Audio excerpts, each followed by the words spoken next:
Hey, good evening, and what's good, Bolt fam, on a football Sunday? Welcome to Bolt Blitz Uncut. I'm your host, Booga Peters, and as always, I'm joined by co-host, well, maybe not always, but as often as we can get him here, 80 Simons from across the pond. 80, I hope you're doing well. Let's get right to what we're here to talk about. Game preview between your Los Angeles Chargers and those pesky, mangy Raiders from Las Vegas. The injury report right now, as far as the Chargers are concerned, looks like they're going to be without safety Elijah Mold, and that's a major loss. But obviously, this points to signs of Ortiz doing a good job by keeping Tony Jefferson around. He's going to see a little extra playing time. And then, unfortunately, in the middle of that defense, Denzel Perriman, he's out as well. Though he's a little bit of a liability in the pass game as a run stopper, he's one of the best in the league as long as he's healthy. And here we are again, he's unhealthy. When you switch over to that Raiders team, looks like we've got Jackson Powers Johnson has been officially listed as out 80. And then although Brock Bowers is questionable, looks like he's going to play. Yeah. Motherfucker. Yeah. 80 Simons, talk to me a little bit about the injury report. Brock Bowers is going to play, even though he's a little banged up. What type of a problem or issue is he going to be for that Charger secondary? He's a really good receiver. I know people want to call him a tight end. He's not. He is a 240-pound, 6'3" receiver, and he's really good. He can play from the line of scrimmage.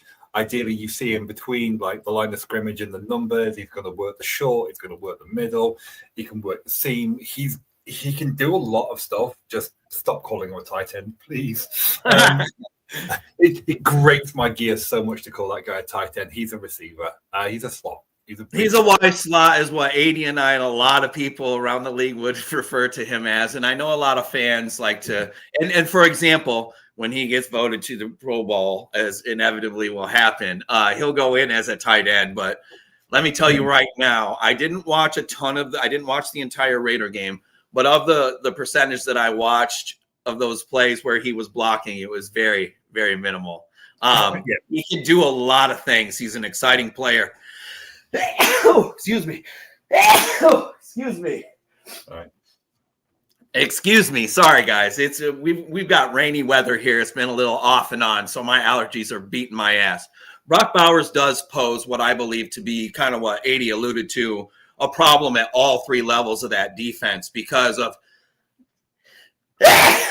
excuse me. Yes, I'm the most dramatic sneezer ever. If you know me but have never heard me sneeze, you're not surprised at all. Forgive me for that. I'm probably going to sneeze about 7 to 24 more times, somewhere in that range. But my concern is what the linebackers are going to be able to do at that second level as far as him sitting down and finding those comfortable spots in the zone.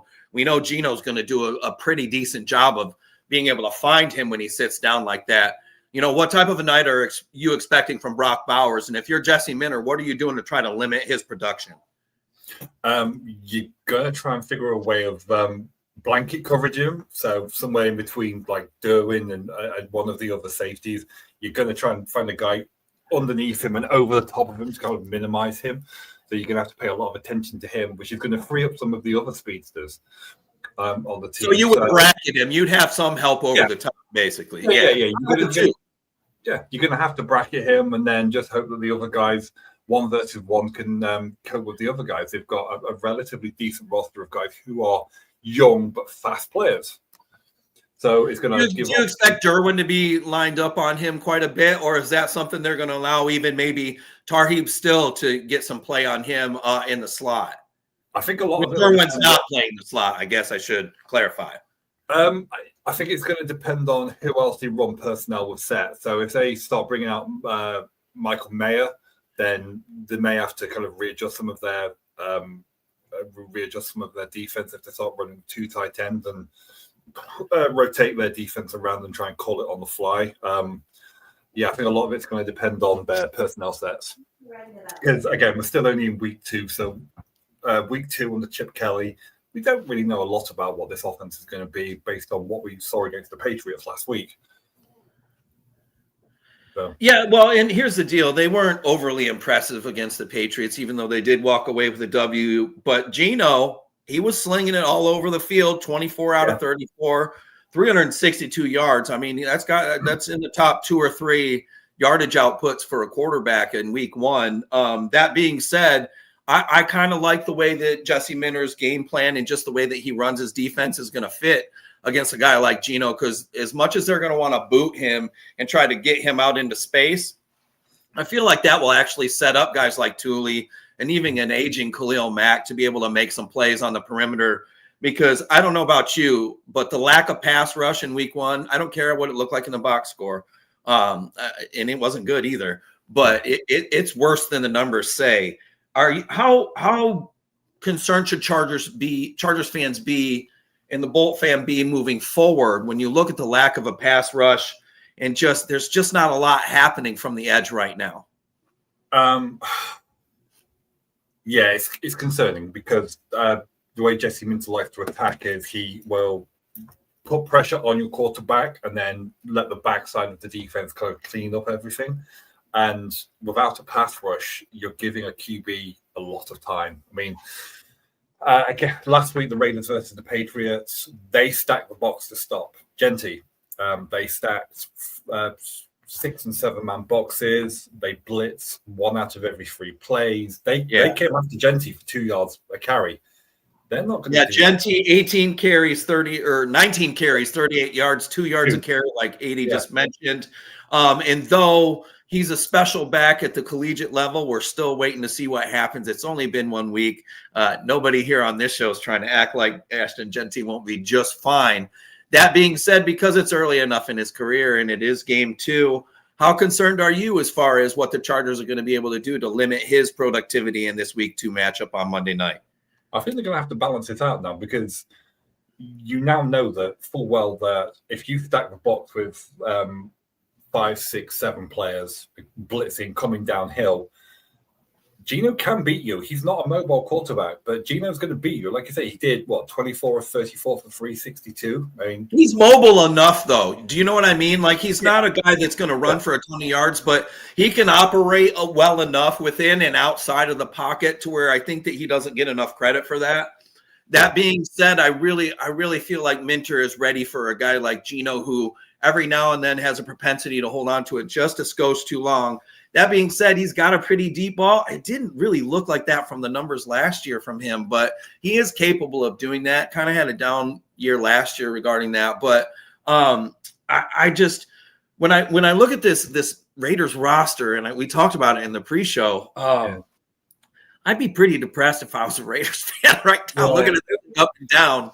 It's pretty rough, man. Obviously, you have Genty, and Geno will be just fine. The wide receiver core, Jacoby Myers, he made some plays in week 1. Maybe he does want to stay around if they can keep getting him the rock. He had received the most targets of anybody on the entire offense at 10 targets last week. Dante Thornton, a guy that we kind of talked about a little bit out of the University of Tennessee.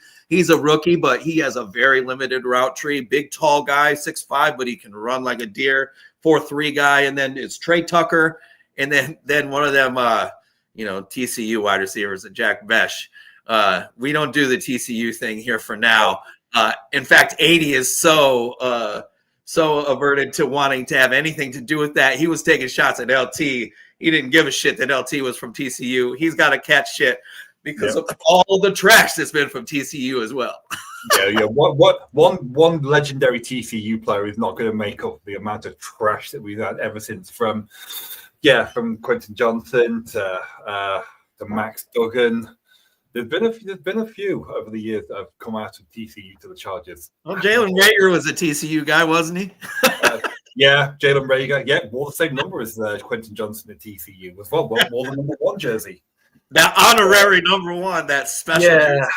No. So, hey, let's do this real quick, though. I want to do something because it feels like it can feel like some people on certain shows are picking on Quentin Johnson. Listen, we're not here to take a big old dump on the fact that Quentin Johnston had 2 touchdowns last week. I'm here for it. I'm telling you right now, though, if you watch the entire game, the one where they, for whatever reason, they hadn't run the 9 along the border, he doesn't even – he looks so confused on how to approach it, attack it. I mean, nothing. There was just – I swear to God, I coached 9 through 11-year-olds, and before that, 7 through 9. I've seen really, really young kids go up with a little more knowledge and veracity of trying to high point a ball than there is him. But if they're going to run him on these drag slants and crossers all game, he's going to possibly have games like this. Throw him some of his flowers, 80. Let's make sure folks out there don't think we're just trashing Quentin Johnston every week. Right. So when the Harper administration first came in, we have on pretty good authority that they actually brought Quentin Johnson into the office, and they actually sat him down to try and figure out what he could do. Turns out he can run 3 good routes. High 3 routes. He can run the 5 to 7 yard dig in route. He can run the deep cross. Now, out of his last 10 touchdowns, 6 of his last 10 have all been that kind of deep crossing route where he kind of just gets lost and nobody picks him up. What was the broken, and how many were on broken coverages too? And I'm not trying to pick on it, but it's a vast majority. Yeah, like whenever he gets a ball back in the end zone, go look at how close the next defensive player is to him. Yeah, even that play again that you and I have kind of gone back and forth with that he had against J.C. Horn. Horn wasn't even in that great a position, and as the ball got there closer, you see Horn kind of give up his position and get small. Yeah, and as long as he is and rangy as he is, you can't do that. And for all the things that Quentin can't do mentally in the game, he is still on the higher side of 6'2", close to 6'3", and he's still a rangy, athletic guy. He's not athletic enough with his hands and coordinated enough, hand-eye coordination-wise, to go up in high point or literally track a ball over his shoulder. It's an issue. But that being said, if Kansas City, what they had allowed, if other defenses do that as well, Quentin Johnson is going to just make everybody, including this show, shut up. Because if he keeps putting up numbers and he is running those 3 routes that he is capable of running to the best of his ability, and he's logging a touchdown or 2 every other game, listen, that's going to mean more W's for the Chargers. And we're not here to take a shit on Quentin Johnston. We're not one of those folks that we're not one of those fan shows where we see Quentin Johnston and because he's a Charger, we just act like he's the best thing since sliced bread. We just don't do that shit here. And we want to be honest. We want to have a good time with everybody, but we're a little more technically advanced than some of the folks out there. When we see some of you guys talk about you're going to provide your analysis on your film review, cool. We're not really worried about y'all's opinion on or your review of the film. I'm glad you have an all 22 subscription. I hope it serves you well. I'm just saying, it's funny now because anyone can do it, and that's the way that it should be. It honestly, in my opinion, it's the way that it should be. If it wasn't like that, 12 years ago when I started my shit, we wouldn't be here. I sure as shit wouldn't be talking to anybody important like we do. We've had great guests on this show, and we'll continue to have great guests on this show. But we're doing a Chargers-Raiders preview, so let's get back to that. The backfield, Ashton Jeanty, Zamir White, Dylan Law from New Hampshire, a guy that we talked about is that maybe the next – I hate it when we do this, but the next kind of Danny Woodhead light type player, considering where he's coming from. But, hey, he's a Raider now. And then also Raheem Mostert, who's been a little banged up, obviously, but he's a speed guy. When you look in that backfield, we talked about Jeanty with the 19 carries for 38 yards, 2 yards a clip. Even though I think both of us feel semi-confident in the Chargers defensive line to play solid in their lanes and fit their gaps, it's still Ashton Jeanty, and there's still a lot of problems he can cause a defense, especially if he's able to get to that second level. I don't think he's hardly even been able to get started yet, and it's kind of one of those games that makes me a little nervous in that it would feel pretty good if the Chargers weren't ready and they were trying to play more Geno ball than stop Jeanty ball, and it was something that would bite them. How concerned are you about Jeanty in this game? It's a game where I probably would have preferred to have had Denzel Perryman because he's the guy who likes to come downhill and put a hat on you. If you let him get loose, he's going to get loose. But again, he's making that transition from the Mountain West of Boise State to the big show. So again, you don't really know much about him because we're only 2 weeks into the season. You've got 1 week of tape where the Patriots stacked the box, blitzed him, and didn't let him get going. So like they ran 6-man boxes 15% of the time, but they stacked the box with 7 men and blitzed 40% last week. Yeah, almost half the game. Yeah, and you're going to see a lot of that this week as well. So one of the linebackers is out, confirmed. I strongly suspect Jamal Adams is going to come down and fill in for that spot. He's going to blitz. He either converted safety to linebacker. You're going to see him. Yeah, because he hasn't been able to cover since he came into the league, but nobody talks about that shit. No, he's a guy that likes. He sure earned some contracts, though, because he could knock your grill out. Yeah, he's going to come downhill. He's going to hit the A and B gap between sort of like Bozeman and Zion. He's going to come through that gap, and he's going to hit you.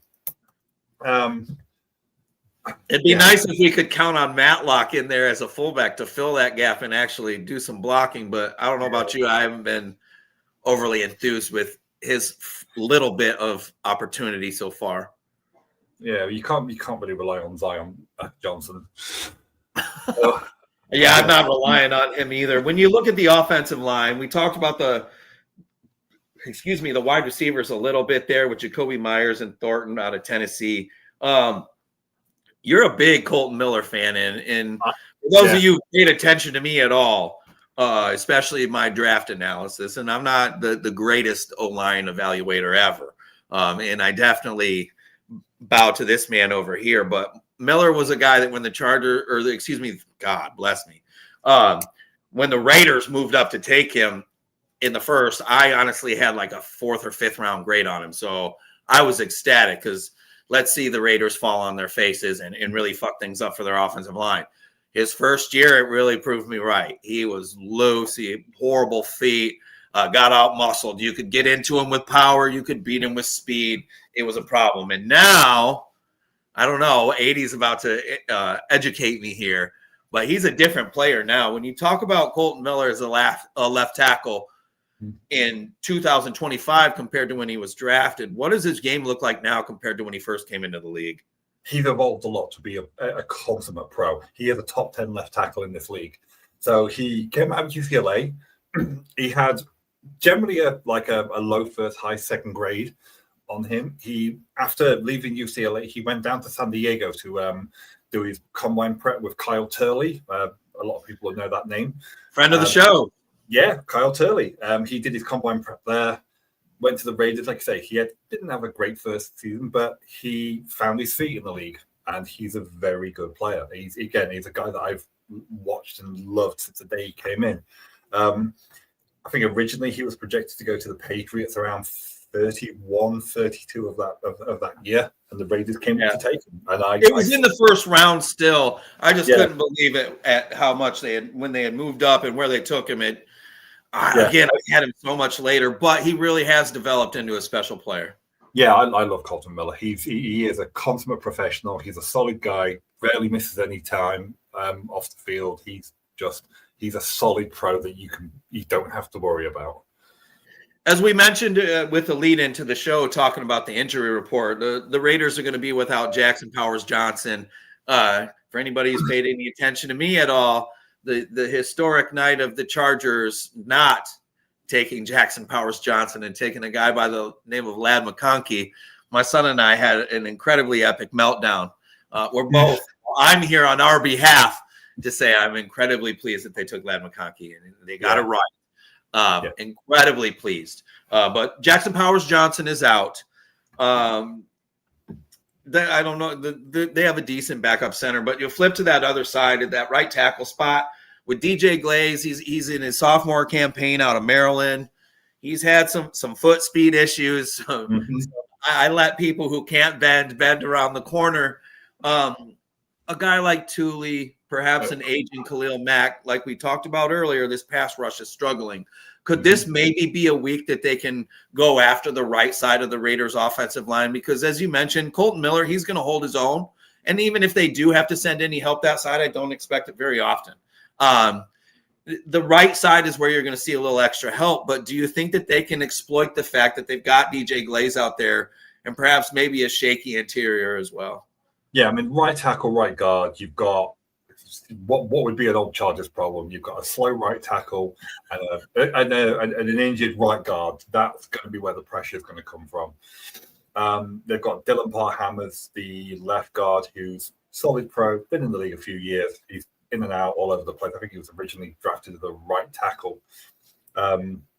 Their center, he's bounced in and out of the league a few times. Yeah. Alex Kappa's going to be the guy that's going to step in at right guard. I believe he was actually like the lowest graded offensive lineman with PFF last year. That's crazy to me, though. He used to be a great player. Yeah, I think he was a center, and he gave up like a ridiculous amount of sacks last year. But Pete Carroll, they're building a squad. He's a first-year head coach. It's a whole new environment there. The team they've got there now isn't particularly a strong roster. I should imagine somewhere like 40% of that roster aren't going to be there next year. So they're going to have a heavy. Hey, hold on. We talked about that pre-show, and the only reason I didn't not correct, that's not the right way to put it. Fucking prima donna right there. But the only reason I didn't interrupt you and say something different is I had to hit the pisser real fast. I'll tell you right now, I bet at least 50% or more of the Raider roster will be completely different next season. Yeah, it's going to take 3 to 5 years for Pete Carroll to build his team. You can't do that overnight in one draft and one free agency period. Same thing with our team. You're going to need to have 3 to 5 good drafts. And I know people start talking about with the Chargers, oh yeah, Super Bowl now. No, God, be patient, please. No. It's a tough schedule this year. Yeah, even for us, like I don't think we're going to start seeing the team ascend to that levels until one more draft. So maybe next year, then that's when, for me, the level of expectation for the Chargers goes that little bit higher. And then if the players don't pan out, then you start looking at the GM, looking at the recruitment process, looking at the players. I mean, then the coaching staff, because I'd expect us to be a better team next year than we are. I think year one was we had a good year, but it was probably beginner's luck. They did have a great year. I didn't have them as an 11-win team, but that Harbaugh guy, he kind of decided to say, I still am who I am if you know what I am. Like Popeye, that motherfucker came out and said, listen, I win fucking football games regardless of who I'm with or what level it's at. And they did it again, winning 11 games last year, despite what we would all consider an incredibly embarrassing performance against Houston in the playoffs. Beating Kansas City in a neutral site that really should have been a Chargers home game with the Chargers in both end zones, but nobody wants to talk about that shit. That's fine. It's cool. The NFL, they said there's absolutely no way we're going to have the Chiefs in one of our opening day games without their name in an end zone. So, so the league owners meeting back in May, it was agreed that would be the case for all international games this season. Conveniently, so when the games in Germany, the games in Spain, the games in London, they're all going to have both teams team in the end zone. You know what? So fine, that's cool. Yeah. Part of me needed to feed into the Chargers conspiracy theory hive. Why them? It really wants to feed into. Oh, did you see the absolute ire and just anger all over the internet? Like, this is fucking. Listen, I thought it was funny, to be honest with you, because it feels like a part of the Chargers and chargering narrative. Like, of course, that's how it would be. Like, the Chargers do it, and it's like, no, it's their home game. We're gonna have both teams in the end zones, especially because one's the Chiefs. Listen, like AD said, it was done. It was already decided that it was going to be like that for all the international games. Yeah. Which before we go too much further, and we're going to flip over to the defensive side of the ball here and start talking about who the Raiders defense have and who the Chargers should be a little bit concerned about, or who fans should keep an eye on. In fact, no, actually, we're just going to go to the defense. Max Crosby. I'm sorry. That's literally my next point when I flip the page, and it is. I'm not going to say all the words that I wrote down because even though we cuss a lot on this show, they're terrifying. They're words that I don't want my children to hear me say out loud. Max Crosby against, I don't know, the right tackle, Trey Pipkins. Boy, because real quick, we're not expecting to really line up over Joe Alt much, with Joe Alt being the left tackle. What type of a night do you expect Max Crosby to have? And what are the Chargers going to do to protect Herbert and keep him out of the backfield? Slide protections, bring a tight end in, maybe bring the running back over to that side to like give a little bit more protection. I mean, we've seen possibly all of the above on some plays. Yeah, throw the kitchen sink at Max Crosby and then just hope everybody else helps up nicely. You force guys like Tyree Wilson and Malcolm Kuntz to make the plays that we've already seen them make a little bit. All three of these guys, Crosby, Wilson, and Malcolm Kuntz, all had a sack apiece against New England in week 1. Now, it's a different story than what they're facing there going from New England to the Chargers run game, because on that left side, the Chargers have, I mean, your boy, Joe Alt is, listen, I've been saying for years that Chris Jones, the last 3 seasons, that Chris Jones is the most underrated player in the NFL, and that he just changes games, takes over games. I've never seen anybody grown man him, as some of us say in the business. And Joe Alt didn't just grown man him on the play that everybody shows. It was the other couple times they made the mistake of putting Chris Jones out there on Alt. Joe Alt had what we would consider damn near a perfect game. A lot of people floated that idea around. Yeah. PFF gave him, I think it was a 91.4 somewhere in there. Correct me if I'm wrong. Yeah. 80, how impressed were you with Joe Alt? But I know you weren't surprised. But talk about his game against Kansas City, and what do you expect him to do against the Raiders? I would not expect them to put Max Crosby over him. So I would expect Kuntz and Tyree Wilson to kind of switch in and out. I think you kind of realize that whoever's over on that side is going to have a relatively quiet night. So you're going to try and keep as much as possible away from there, knowing full well that the last you think the attack will be to have fresh legs going at him all the time? Yeah. You're going to some rotation of Kuntz and whomever else that you can get in there. But Crosby, he's going to be trying to eat and create havoc off of Pipkins, most likely. Well, the last time they faced each other, Pipkins and Crosby, Crosby did such a number on Pipkins that he actually led the league in tackles for about 7 weeks. He had something stupid. Yeah. He had a ridiculous amount of pressures, a couple of 3 sacks. Yeah, he took PFLs. It was everything. Yeah, he filled up the whole box. Yeah. I remember. He just took Pipkins' lunch money, and there's tape on that, and I'm sure. Yeah, when Rashawn Slater went down, I actually said on one of the early shows that I'm sure Max Crosby's loving this. Oh, dude, when he gets 2 games, at least 2. Yeah, he's gonna eat for a couple of games. Pipkins, as much as people want to say, "Oh yeah, he's a good tackle," he's not. He's not a good player. We don't have to pretend that here. We don't need to do that here. He's a reclamation project. He's like almost like DJ Fluker back in the day. He's a reclamation project. You're paying him for X amount of years. Yeah, Telesco already had him paid at a clip to where it's like we're going to keep him because the dead money alone just doesn't make sense for him to float. We can have him on the roster as the swing tackle, put him wherever we need to. Lo and behold, it turns out Slater goes down. Yeah, there's nobody really available to actually come in. It's just like, hopefully, this will be his last year as a Charger. I'm hoping. We'll see. Yeah, I'm already starting my scout footage for this year. I've been watching so many college tackles that I was like, yeah, we'll see. You're trying to boot him out the door, and we're only in week 2. I love it. Not everybody will, by the way. I'll pack his bags for him. I'll hire the U-Haul.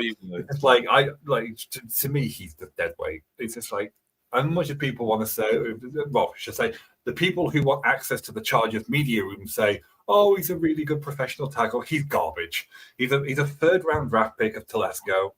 He was always going to be a project. The first 2 years in the league, Storm Norton held him out. That tells you everything you need to know.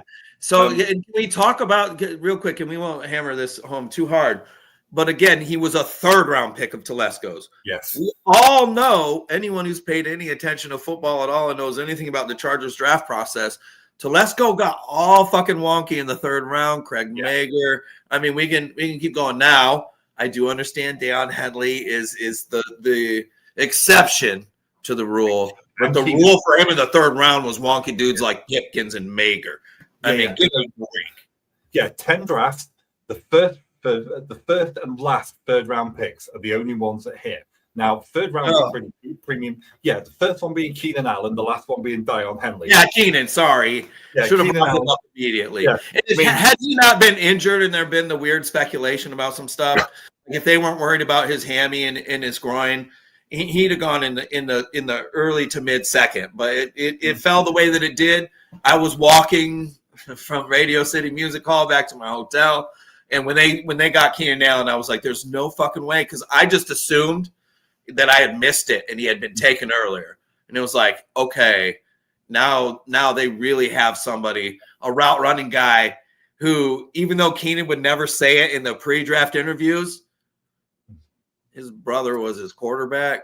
Yeah. Maynard. It was bad, a really rough lefty with very poor accuracy, very, very poor arm strength. I mean, it was just a bad situation. Keenan showed out, but he was banged up, couldn't run. His 40 time was something insane. But he never was a speed guy anyway, especially not for what he's done with the Chargers. But we did see him and Herbert not just show that their rapport is still long and strong and ready to go forever, that it could still be utilized against a Steve Spagnuolo defense. When you look at the Patrick Graham defense of the Raiders, we talked a little bit about the edges, and we'll get into the linebackers and DBs here in a minute.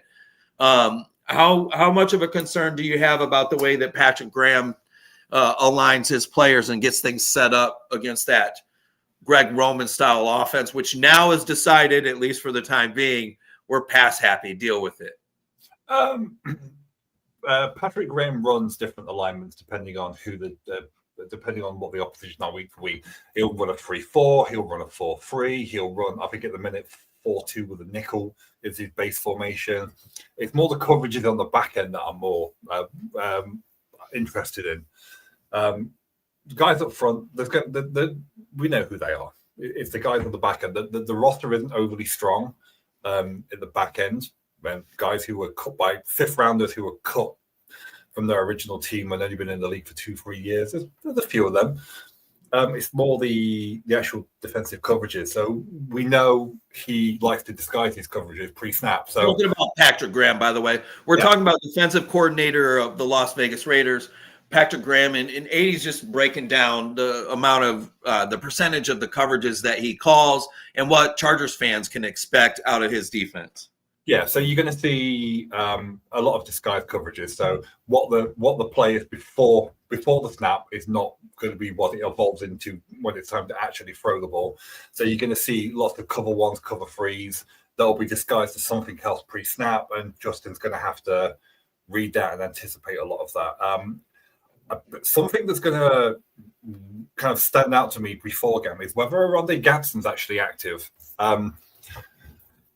So Pete Carroll under the Legion of Boom liked to run cover 3. Patrick Graham likes to run a lot of cover 3, and probably the two best ways to attack cover 3 is hit the seam. So Rondé Gadsden, if he's active, that's going to show me a lot of what their intention is. Get him from sort of like line of scrimmage to the slot position, have him attack that zone in between the safety and corner. There's always going to be a seam available there. Then if you've got Quentin Johnson running one of his 3 routes, that deep cover in between. Zones. You know that he can get a lot done underneath because you're asking the linebackers to do a lot of things that the underneath coverage isn't going to give you from the corners. And obviously your safeties, you're going to have one of the safeties sit in some type of a vert hook. Yeah. And chill out somewhere in a mid read. Yeah. So he's going to sit somewhere in between the linebacker and the deep safety, and he's just going to mosey on and find that little bit of a gap. And that's pretty much all he's going to be useful for. Like I say, 6 of his last 10 touchdowns, that's pretty much what he's done. I think the other 3 were just go routes from the outside. 2 of those were broken coverages. Yeah. Let's be clear there, because he can't attack a ball to save his life. But let's do this. Let's be as fair as we can. Okay. What's it going to take for him to get enough credit from us to where people don't think we're the biggest Quentin Johnson haters ever? I'm not a Quentin What Johnson type of a hater. season? Like what? Hold on. So let's be realistic here, though. Let's try to be tangible and put numbers on it. What if he finishes with 12 touchdowns in 1,000 yards? I mean, I gotta quit. I gotta shut up then, because he will have dropped a lot of passes if he gets to 12 touchdowns and 1,000 yards. But if he gets to that, then the team trusted him enough. By the way, let's make it very clear: Herbert trusts him enough. Yeah. So if he gets to those He loves numbers, him. yeah. If he gets to those numbers, then defensive coordinators have failed, because what you see on tape is really, what you see on tape is so easy to actually cover. If you pressure Quentin Johnson, he will fold like a cheap towel. We know this. Every time he seems to get the ball, he's got no defender within 5 to 10 yards of him, because he just sits in the zone, finds a bit of soft coverage. At some point, I know Lad McConkey obviously gets a lot of the attention. Once those as he should. Yeah, but once those numbers start getting good and people start talking about Quentin Johnson, defensive coordinators are going to have to start paying attention to the guy. Then they're going to start putting somebody on him, and then at that point, he's going to start to fold. He's going to drop. He's going to. I don't. So let me. I'm so glad you said it that way, though. So I do think that's likely. No, I think that's more likely is the way I would put it. But if you start to give too much attention to Quentin Johnson, Ladd, Keenan, I know everybody except for this show was so fucking confused on like, oh my God, what could the Chargers do with Ladd and Keenan on the field at the same time? It'll never even make sense. Boy, a lot of y'all are backtracking on that bullshit now, by the way, but whatever. You have two phenomenal route runners. By the way, we know Keenan's not a burner, but he still runs routes as a top 10 to 12 route runner in the entire league. And Ladd McConkey's a real 4-3 guy.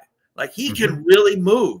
Even Keandre Lambert-Smith, Dre, that they've hardly kind of used in the regular season, he's a 4-3-7 guy.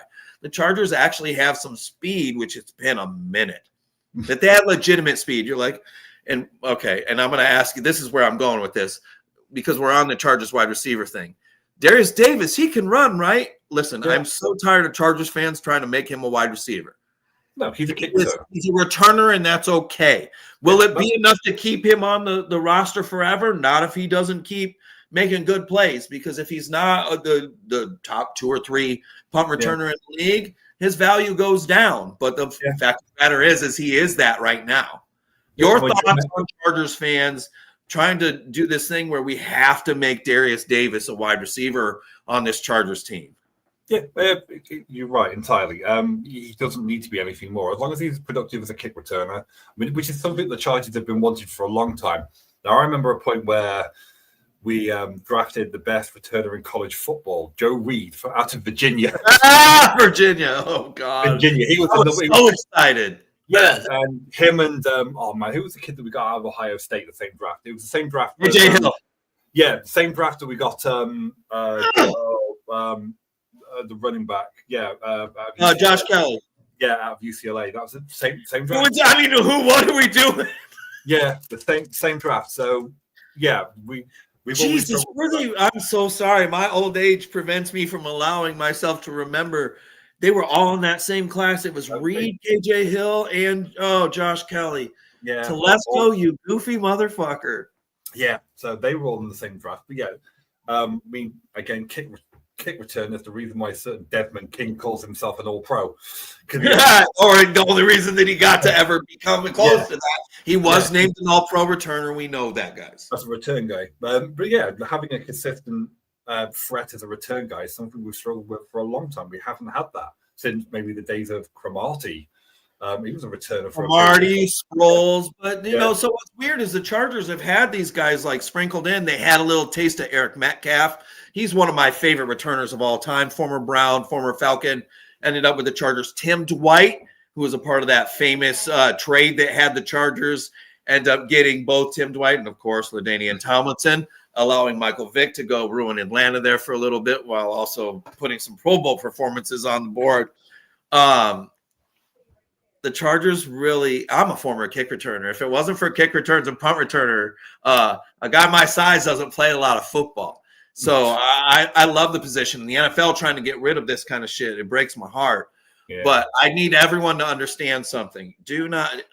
I'm not saying that Darius Davis is not going to ever make a play ever as a wide receiver. But if you're banking on it, I wouldn't. I wouldn't bet $5 on it ever that he ever makes a big play as a receiver ever again. If he does, great. I'm excited for him. It's awesome. But for people who are trying to force that agenda, just give it up. It's okay. You thought it was a good idea. We promise you it's just not. Yeah, KJ Hill and Joe Reed seemed like good ideas at the time. Boy, yeah. I was excited. God. So I'll do this one last time. I like Joe Reed and KJ Hill for the special teams aspects, but I really had convinced myself that KJ Hill could do enough out of the slot despite having horrible speed. Joe Reed wasn't fast either.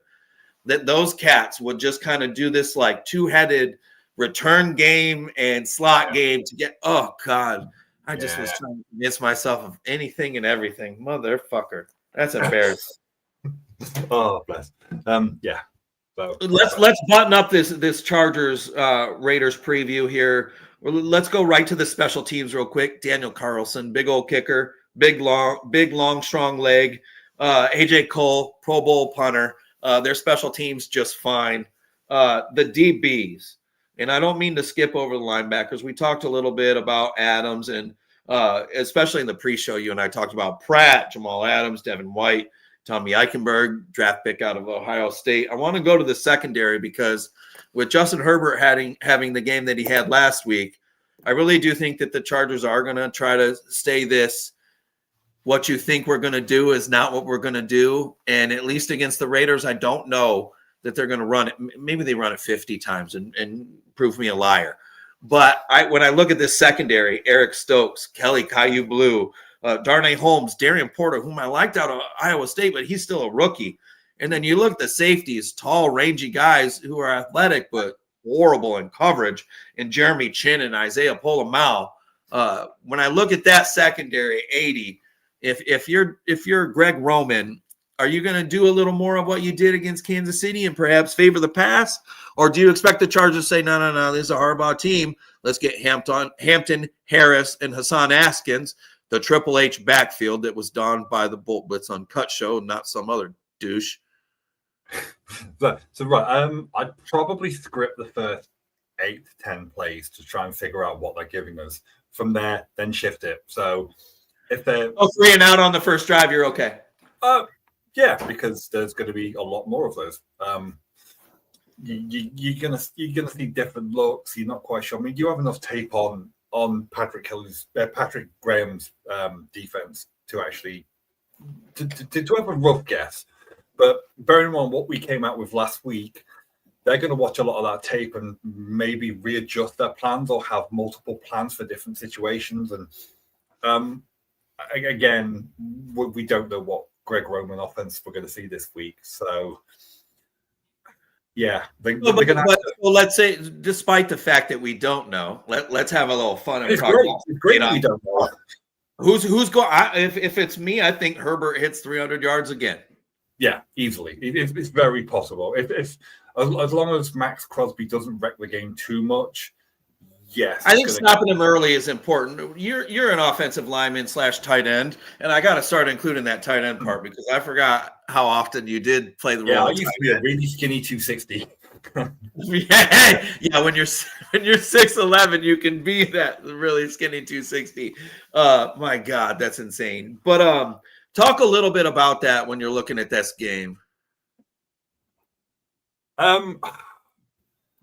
Yeah, so what I'm assuming they're going to do is they're going to try and help Pipkins as much as possible with the tight ends to keep Max Crosby from destroying the game, because I think the worst thing you can do is put him on an island and say, go block that guy, because we know. Early you're thinking 12. 13 personnel. And what we mean by that, guys, is whenever you hear those numbers, the 1 is always going to be your running backs. Think of the R, and then the second number is your tight ends. R comes before T in the alphabet.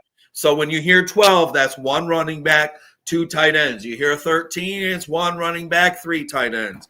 We need to do a better job on this show of making sure that we explain things to people. It's one of the things that made Bolt Blitz what it was in the beginning. We do a little bit of assuming everybody understands. And so we're going to make sure that we break shit down a little bit better for everybody, because even the most qualified and expert of fans can appreciate the fact that we want to grow this game as much as we can. And we really do want the Bolt fam and Charger fans out there in Charger land to sound like they know what the fuck they're talking about when they talk Chargers. Yeah, that's me as well. I'm an X's and O's guy, so I often kind of I don't always assume people know football. It's good. Hey, but 80, I'll tell you this right now, and I don't need anybody else to agree with me. I think that you will. It's important for people to, when they're trying to grow with the show, to see the real parts of people. We just want to make sure that everybody knows that we need to do a better job of explaining shit at times. We've been 80's been around this game for a long time, as have I. I'm a player, coach, officiated over here on my end, and 80's been a part of some incredibly special experiences as a player across the pond, and he's got so many more that we're going to talk about throughout the duration of Bolt Blitz Uncut. Got some cool stuff coming up this fall, so I'm incredibly cool stuff, but no spoilers. Okay. 80. We're not gonna spend too much more time here. We're getting ready to get out of here. We've had some fabulous guests on this show, but I want to take the time to point out to our producer extraordinaire, Kyle Nash. We miss you tonight, brother. Wish you could have been here, but we know you're working your ass off doing everything that you do. Thank you for everything that you do for us. I also want to let all of our guests know you guys have been phenomenal. Everybody getting back to me as soon as they can. We've got a phenomenal lineup coming here in just a little bit. We've got the Chargers Raiders preview tonight. 80, we cannot do a preview without a score prediction. Give me the score. Who wins and why? Chargers win by. I think it's going to be a lot wider. So I'm going to go 27-17. Ooh, I like it. A double-digit dub for the Bolts. Yeah, I think that feels right. So, ironically enough, I also have the Chargers getting 27, but I have the Raiders with 23. This Pete Carroll, Jim Harbaugh thing, and I don't want to go a whole show without talking about it. It's a legit rivalry. Yes. It looks a little staged. It looks a little canned at times because Harbaugh, for whatever reason, being this much bigger man, is playing this more diminutive type of response role to 70,000-year-old Pete Carroll, who's not that big. Yeah, as a player, it's an interesting dynamic, needless to say. But when you look at the coaching matchup, no love lost there. You expect the Chargers to win. There's been stuff said on all these, some good shows, decent shows, and of course all the horrible ones. You expect anything wonky to happen either pregame or postgame between Jim Harbaugh and Pete Carroll. Let's feed the tabloids. Post game, so I don't think that handshake is going to be overly. It won't be that friendly. No, they may not even look at each other. They may not even touch hands. They'll just walk at each other, nod, and walk off. I reckon. Like share the same kind of imminent space, but not really touch or embrace. Yeah, just split. Yeah. That's really where I'm at too. Yeah, I think that. Especially if the Chargers win, because Pete will be a fucking hard ass. He'll be so sorry and soft about it, dude. Yeah, and I strongly suspect an NFL camera will be literally following both guys to actually get that. Oh, I guarantee if they don't have them mic'd up the entire game, I'll give away something I don't want to give away. How's that? I'll find something on here that we'll give away that navy blue Charger helmet. If for some reason they have a hold on, I need to make this clear because people are very specific and getting shit for free. If Pete Carroll and Jim Harbaugh have a great, awesome, fun communal embrace at the end, then we'll do a giveaway for that helmet just for people who tune in and listen to the show. Or how about a like, subscribe, and comment on YouTube. 80 and I do a lot of talking to just each other, but that's okay. We understand that there are a lot of shows out there. We hope that you guys will give us a second and check us out. We're doing a lot of impressions on Facebook, but that's the old people app. We're trying to get everybody involved in this shit. I I've got the Chargers 27-23, by the way. Let me make sure I close that off. I've got, again, same score for the Chargers is 80. I think it'll be a little closer than people expect. It's an AFC West matchup. It's early in the year, but I do expect the Chargers to find a way to get a lead early and then, in anti-Charger fashion, maintain it well enough to where even a late score by the by the Raiders brings the Chargers a victory there in the end. Guys, this has been Bolt Blitz Uncut. On behalf of my co-host, 80 Simons from across the pond, I'm Booga Peters. 80, you know how we finish this shit. Who's got it better than us? Nobody. Damn right. Thanks, y'all, for joining us. We appreciate you so much. This has been Bolt Blitz Uncut. We out! Right.